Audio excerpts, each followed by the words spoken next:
Olá pessoal, tudo bem? Sou o professor Elton Dias e vamos dar início à disciplina de Eletrônica Digital 1 do curso técnico de Mecatrônica. Hoje vai ser a primeira videoaula.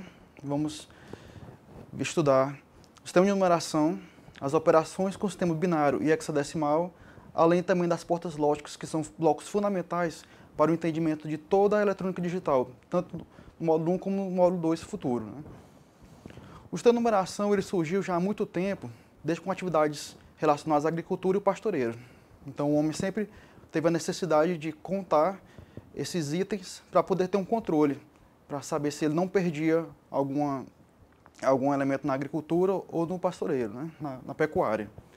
Inicialmente os números eles foram utilizados para realizar essa contagem e hoje utilizamos os números para exprimir a ideia de quantidade. Então sempre que visualizamos um número qualquer, já temos aquela noção da quantidade que ele representa. Então os numerais, eles são a representação da quantidade em todos os sistemas. Há diversos sistemas que eles contêm os numerais, e esses numerais vão representar a informação, os dados, para cada um desses sistemas. Então, na eletrônica digital, os principais sistemas de numeração são o decimal, o binário, o hexadecimal e o octal. O sistema de numeração decimal é o mais comum, é aquele que é mais familiarizado pelo homem. Ele é baseado no conjunto de números, que são 10 números, que vão de 0 até 9. Esses algarismos, eles são subdivididos de acordo com os pesos. Então a gente vai ter a base, que é 10, ou seja, é um conjunto de 10 números, que formam todo o sistema de numeração decimal. E esses números são divididos em unidades, dezenas, centenas, unidades de milhar e por aí vai. Então cada ordem do número na posição, ele vai indicar uma quantidade, que é o seu peso. Então, quanto mais à esquerda tiver esse número, maior vai ser o peso, ou seja, maior ele vai valer numericamente. Todo e qualquer número no sistema de numeração decimal, podemos decompor ele em uma soma de potências de base 10.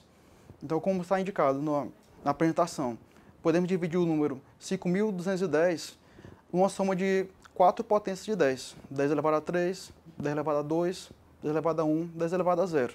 Então, esses são os pesos que cada um desses números, o 5, 1, 2 e o 0 tem neste numeral. Outro sistema é a numeração binário, que ele é indicado apenas com 2 números, o 0 e 1. Esse sistema ele é amplamente utilizado na eletrônica digital e na informática. Então a gente vai armazenar informações apenas utilizando esses 2 numerais, o 0 e 1. Na notação binária, o 0 vai equivaler ao estado desligado, apagado ou aberto. Mais à frente vamos entender melhor esses conceitos. O 1 vai equivaler ao estado ligado, aceso ou fechado. Temos alguns exemplos de numeração binária 10, 10 e 1, 1, 1, notação binária. Nota-se que aqui não há presença dos outros números, do 2 até o 9, apenas 0 e 1. O sistema de numeração hexadecimal ele já é baseado em 16 números.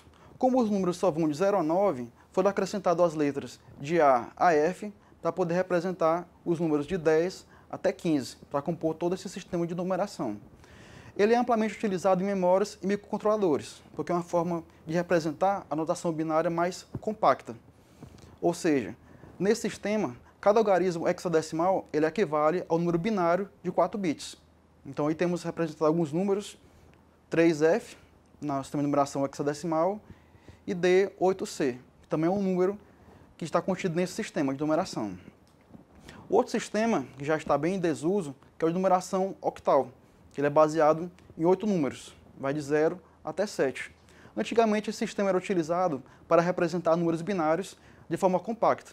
Então, no hexadecimal, a gente poderia armazenar 4 bits, ou seja, 4 números binários, podendo estes serem zeros ou 1, e na octal apenas 3, também sendo 0 ou 1. Aí está representado esses números nesse conjunto, 31, 104. Lembrando que esses números não possuem o mesmo valor que na representação decimal, apesar de terem os mesmos algarismos utilizados nesse sistema.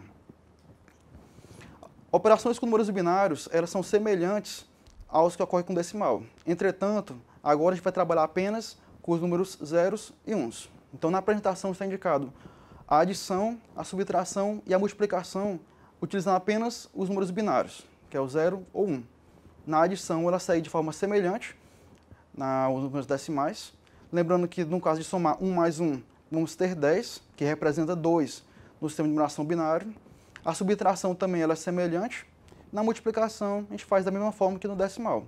Lembrando que nos binários também são válidas as regras de vai 1 e de empréstimo. No caso que se eu tiver uma soma, por exemplo, de 5 mais 6, vai resultar 1 e vai 1. Então aqui eu posso utilizar esse mesmo conceito para os números binários, tanto do vai 1, no caso da soma, como no empréstimo, para o caso da subtração. Com os números hexadecimais também é da mesma forma. Todo o conhecimento que a gente viu de empréstimo e também do vai 1, da soma e subtração, dá para ser aplicado também nesses sistemas. Só que lembrando, aqui vamos trabalhar com 16 números. Ele vai de 0 até o F. Então, se o número for maior que o 15, por exemplo, vai 1 e sobra apenas o número restante da soma ou da subtração. Isso é importante. As portas lógicas são conceitos importantíssimos para entender todos os blocos que são compostos da eletrônica digital. Então, elas são os blocos elementares, pois elas executam as funções lógicas do circuito. Essas portas lógicas podem assumir o valor 0, o valor 1, sendo que sempre a saída vai depender unicamente dos estados de entrada. Então, temos diversas portas lógicas, são a porta E, ou, não E, não ou exclusivo e o coincidência. Vamos ver cada um dessas detalhadamente. A porta E, está indicada na figura, ela apenas vai ter o nível lógico 1 na saída quando ambas as entradas forem 1. Então, está indicada também a representação. Na porta lógica OU, se pelo menos uma das entradas forem 1, a saída também vai ser 1.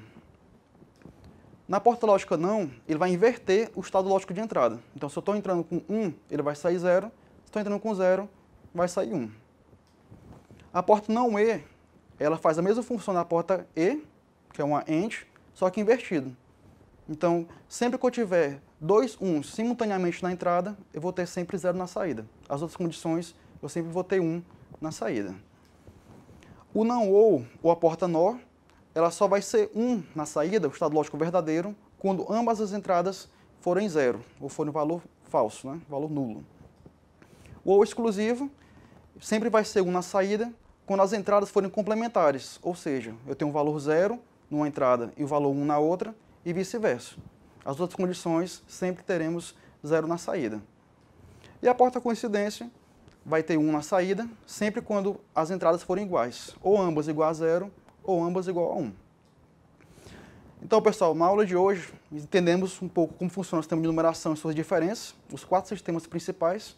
Compreendemos também as operações aritméticas, tanto do sistema binário e hexadecimal, e comparamos com o sistema decimal, como funciona, e conhecemos também as principais portas lógicas e seu funcionamento.